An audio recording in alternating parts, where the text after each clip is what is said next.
ये जो है नवंबर का करंट अफेयर है, नवंबर की जो क्रॉनिकल है उसके जो मेन पॉइंट हैं वो हैं ये। सबसे पहले वो देखेंगे मेन पॉइंट, इसके बाद दूसरा पार्ट आएगा इसका जिसके अंदर थोड़े कम इंपॉर्टेंट पॉइंट होंगे, लेकिन यहाँ से जो ये पॉइंट है इनसे क्वेश्चन डायरेक्ट आता है। तो सबसे पहले ये आप तैयार कर लो। तो सबसे पहले है इसके अंदर की जो इनलैंड फिशरी है, मतलब अंतर्देशीय मत्स्य पालन जो है, फिश फार्मिंग जो है, उसके अंदर यूपी नंबर 1 पे हो गया, तो यूपी स्टेट का ये क्वेश्चन पक्का आएगा। ठीक है, इसके अलावा इसमें ये भी याद रख लो कि जो स्कीम है या इंडिया जो है फिश फार्मिंग में नंबर 1 है या नंबर 2 है, चाइना के बाद इंडिया जो है तीसरे नंबर पर है फिश फार्मिंग में। और जो यहाँ पर देखिए इंडिया जो है वो चीन के बाद तीसरे नंबर पर है फिश प्रोडक्शन में। और जो एग्रीकल्चर कृषि होती है, मतलब जो वाटर एग्रीकल्चर होती है, उसके अंदर यूपी इंडिया है दूसरे नंबर पे। ठीक, इसके अलावा इसमें एक और चीज़ याद रखेंगे, जो पीएम मत्स्य संपदा योजना, पीएम मत्स्य संपदा योजना, ये कब शुरू हुई थी? तो ये शुरू हुई थी 2020 में सितंबर में। ये और याद रखना है क्योंकि ये स्कीम एग्ज़ाम में आ सकती है। ठीक है, इसमें ये इंपॉर्टेंट है। फिर इसके अंदर दूसरा है कि अग्नि स्कीम लॉन्च हुई थी अभी कुछ दिन पहले, AGNI। तो पूछ लेगा आपसे कि अग्नि स्कीम किससे संबंधित है। तो पहली बात तो ये कि आयुर्वेद से संबंधित है। ये आयुर्वेद के अंदर इनोवेशन को प्रमोट करने के लिए, मतलब नवाचारों को प्रमोट करने के लिए आयुर्वेद के अंदर। और ये अग्नि स्कीम किसकी है? आयुष मंत्रालय की। आयुर्वेद ज्ञान नैपुण्य पहल इसका पूरा फुल फॉर्म है। तो ये याद रखना है आपको, मंत्रालय याद रखना है, किससे संबंधित है ये याद रखना है। ठीक, इसके बाद नेक्स्ट है इसमें लीप स्कीम ये लॉन्च हुई है, लीप अहेड। तो ये पूछेगा आपसे कि लीप अहेड किसके लिए? तो पहली तो बात तो ये स्टार्टअप के लिए है। दूसरी बात ये है कि मिनिस्ट्री ऑफ इलेक्ट्रॉनिक्स एंड जो टेक IT वाली मिनिस्ट्री है उसका ये प्रोग्राम है, ministry of electronics and IT, इसका ये प्रोग्राम है। तो लीप अहेड आ जाएगा आपके एग्जाम में। इसके बाद नेक्स्ट है इसमें कि हाँ, PM जनमन स्कीम, PM जनमन स्कीम ये बहुत इंपॉर्टेंट है, PM जनमन स्कीम। ठीक, तो PM जनमन स्कीम जो है ये लॉन्च हुई है 15 नवंबर को। 15 नवंबर को यह है जनजातीय गौरव दिवस। ठीक है, उसके ऊपर ये बिरसा मुंडा की जो जन्मतिथि है उसके ऊपर ये मनाया जाता है, पहली बात। दूसरी बात ये है कि एक और मिशन चलाया था सरकार ने, PVTG। ये इस बार का जो बजट था 2023-24 का, उसके अंदर ये बजट था प्रोग्राम।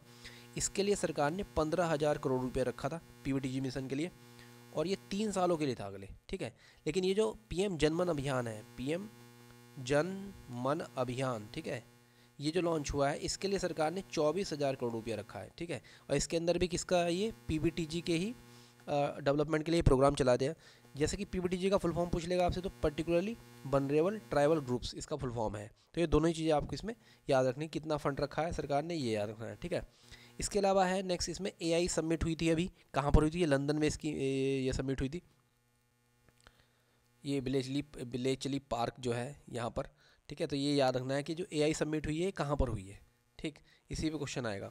इसके अलावा यहाँ पर देखिए ये देखिए दक्षिण कोरिया जो है अगले 6 महीने के अंदर इसकी सह मेजबानी करेगा। तो ये याद रखना है, इसके अंदर सबमिट ही आएगी विशेष रूप से, कौन कौन है इस सबमिट के अंदर। दूसरा है इसके बाद UN एडाप्टेशन गैप रिपोर्ट, ये बहुत इंपॉर्टेंट है। ये कौन निकालता है? UNEP। इसके अलावा एक और इसकी वो है ये इमिशन गैप रिपोर्ट, वो भी ये निकालता है। ये पिछले महीने आई थी इमिशन गैप रिपोर्ट, तो दोनों ही याद रखनी है, पिछले महीने की दे रखी थी इसके अंदर। इस बार है IPRD, ये अगला जो है IPRD, Indo Pacific regional dialogue, ये बहुत इंपॉर्टेंट है। पूछ लेगा आपसे कहाँ पर हुआ है, तो नई दिल्ली में हुआ है IPRD 2023 का, नई दिल्ली में। ठीक, और इसकी थीम आपको याद रखनी है। थीम क्या है इसकी? हिंद प्रशांत महासागर में। चूँकि जो एग्ज़ाम है उसके अंदर PCS प्री और RO प्री में ये क्वेश्चन स्टेटमेंट वाइज आ सकता है, स्टेटमेंट जैसा। तो हिंद महासागर, समुद्री व्यापार और कनेक्टिविटी को भूल जाइए, ये आ सकता है एग्जाम में, आपको याद रखना है। ठीक, इसके बाद है नेक्स्ट, इसके अलावा यूपी अभी एक वो आई थी स्टैटिक्स के कहाँ कहाँ जो, जैसे कि एग्रीकल्चर में कहाँ कहाँ यूपी नंबर 1 है और स्टेट नंबर 1 है। तो मिल्क प्रोडक्शन में यूपी नंबर 1 था और मीट प्रोडक्शन में यूपी नंबर 1 था। इसके अलावा एग प्रोडक्शन में कौन था? आंध्र प्रदेश। तो ये बस यूपी वाले विशेष रूप से आपको याद रखने हैं इसके अंदर। ठीक, इसके बाद है क्रिस्टोफर लक्सन जो है वो न्यूजीलैंड के PM बन गए हैं, तो ये याद रखना है, ये आ सकता है एग्जाम में फिर से। इसके अलावा जो ये सेनिस पेलायोसिस है निकारागुआ की, ये मिस यूनिवर्स बन चुकी हैं, ये याद रखना है। दूसरा, ये जो अवार्ड सेरेमनी हुई थी ये कहाँ पर हुई थी? तो ये हुई थी सैन सल्वाडोर में। सैन सल्वाडोर कहाँ की राजधानी है? अल सल्वाडोर की। ये ज्योग्राफी में क्वेश्चन आ जाएगा आपके एग्जाम में, तो ये आपको याद रखना है। इसके बाद है next Paul lynch also very important है। पॉल लिंच जो है ये आयरलैंड का है, और इसकी किताब थी, एक नॉवल है प्रॉफिट सॉन्ग, उसके लिए इसको बुकर प्राइज़ मिला है इस बार का। तो ये भी बहुत इंपॉर्टेंट है, सिंगल लाइन क्वेश्चन है, एकदम आ जाएगा। इसके अलावा एक और इसमें न्यूज़ था कि चिकनगुनिया जो है उसके लिए कौन सी वैक्सीन लॉन्च हुई, तो ये नाम याद रखना है, इंग्लिश में आप ऐसे याद रख लो, IXCHIK, ठीक है। और ये जो है US ने इसको वो किया है, इसको कंपनी का नाम है बेलनेवा, ये यूरोप की कंपनी है, यूरोपियन कंपनी लिखा हुआ है इसमें देखो, यूरोपियन कंपनी है बेलनेवा। तो ICGX ये पूछ लेगा कि ये किसकी वैक्सीन है, तो ये चिकनगुनिया की वैक्सीन है, वेरी इंपॉर्टेंट, US में अप्रूव हुई है, पहली वैक्सीन है ये। इसके अलावा स्पोर्ट्स में जैसे कि नेशनल गेम्स ही है, तो 37वें नेशनल गेम के बारे में पूछा है, तो गोवा में ये हुए हैं, 38वें कहाँ हुए होंगे, उत्तराखंड में, इसका मोगा इसका वो है। इसके अलावा कौन सा स्टेट नंबर 1 पे था, ये याद रखना है आपको, महाराष्ट्र है। इसके अलावा ये याद रखना है कि यूपी का नंबर 15 था इसके अंदर, ठीक। इसके अलावा बेस्ट खिलाड़ी इसमें याद रखना है आपको, बेस्ट मैन एथलीट, तो ये है श्रीहरि नटराज। और वोमेंस में कौन है इसमें, संयुक्ता प्रसाद काले, तो ये थोड़ा सा इंपॉर्टेंट था इसके अंदर। इसके अलावा नेक्स्ट है इसमें,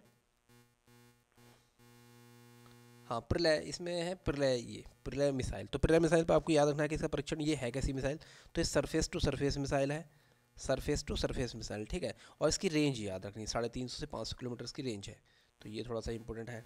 इसके अलावा एक और न्यूज़ आई थी कि जो ये है विराट कोहली, वो सचिन तेंदुलकर से आगे निकल गया, तो 50वां शतक है, इसके ऊपर क्वेश्चन बन सकता है। तो आप याद रखना कि 50वां शतक जो है ये कहाँ पर बनाया था इसने, तो पहली बात है वानखेड़े में इनने बनाया था 50वां शतक ये, और किस टीम के खिलाफ बनाया था, तो न्यूजीलैंड के खिलाफ बनाया था। इस बार का जो सेमीफाइनल हुआ था, वानखेड़े कहाँ पर है ये, मुंबई में, तो मुंबई में इसने 50वां शतक लगाया था।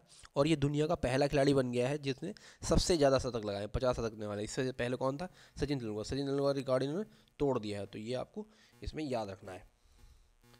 इसके बाद आगे बढ़ते हैं नेक्स्ट इसमें।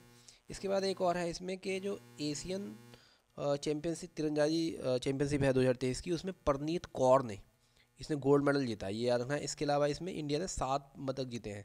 दूसरा ये जो चैम्पियनशिप है कहाँ पर हुई थी, बैंकॉक में हुई थी, तो ये याद रखना है आपको इसमें, ठीक है।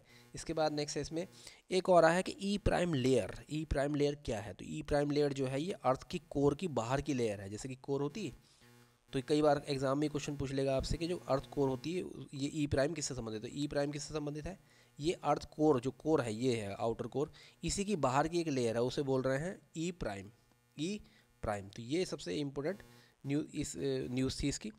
इसका दूसरा पार्ट आएगा जिसमें और थोड़ी कम इंपॉर्टेंट न्यूज़ होंगी। Thank you very much.